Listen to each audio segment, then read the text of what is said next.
Elphaba went through a lot of trauma.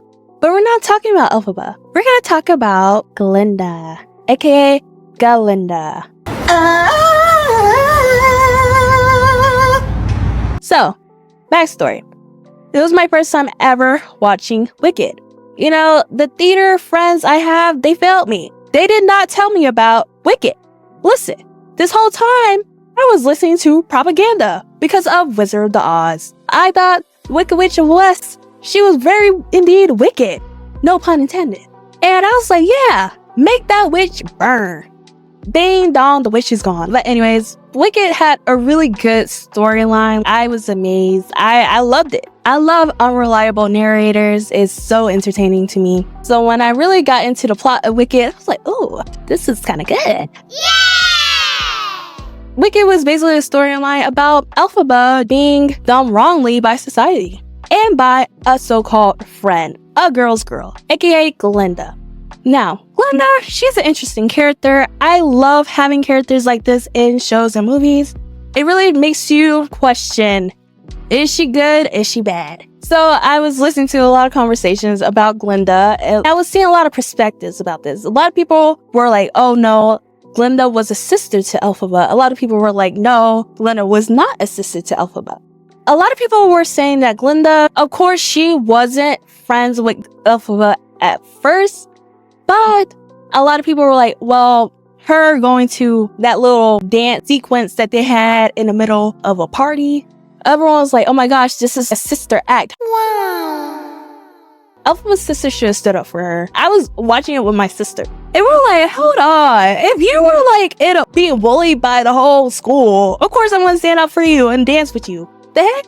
She's like, oh, I'm embarrassed. Girl, what? I believe because of that scene, a lot of people are like, yes, she is a sister to Elphaba because her own sister wouldn't even do that for her. And yes, I agree with that point. It was sad. It was really sad. And I believe that's why a lot of people are like, oh, she's so sisterly to her. Even with her giving her a cape at the end, that's a sister act. But I'm going to go on the perspective that I stand on. That was not a sister act. She was just doing that for clout. She was doing that for attention. Let me tell you why. When we first saw Glinda, obviously, she only has her best interest in mind, which was to be under the top professor at the school. That was her goal. She saw Elphaba. She thought she was weird. She tried to be nice to her, but Elphaba she wasn't key-heeing with her. And she felt offended.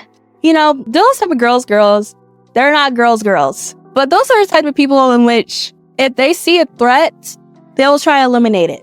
If you're not their friend, they'll try to eliminate you. It reminds me of Allison in Pretty Little Liars, which, please do not put any spoilers down in the comments. I'm still on season 5. She really reminds me of Allison from Pretty Little Liars and Regina George. They want all the attention. They want to be the fairest of them all, basically. When Elphaba didn't give her that attention, she immediately saw her as a threat. She always saw her as a threat. She felt proud of Glinda hooking up her sister with another guy, in which, mind you, that was not a sisterly act. That wasn't her being nice. She just wanted that dude to get away from her. That's it. She knew the dude would never be attracted to Elphaba's sister. She just wanted him to go away so she can go to the prince. That's basically what she was doing. It was just her trying to get another trophy for being a good person. That's basically what it was. When Elphaba hears about this, she's like, oh my gosh, Glinda, you actually helped my sister. I just want her to have a normal experience, which that's true. Any sister, any older sister wants the best for their younger siblings, right? No! Elphaba felt like it was her responsibility to give Glinda something because she helped her. And honestly, that's something I'm like, ugh, Elphaba, I wish you didn't do that. But you have to put in perspective that no one actually helped Elphaba. So before the scene, that dance scene that everyone got emotional over, which, mind you, I didn't get emotional. I was still stuck on her sister not helping her. But before all that, Elphaba conveyed the news that she will be able to have classes with her. I believe in that moment, Glinda probably felt bad for doing this.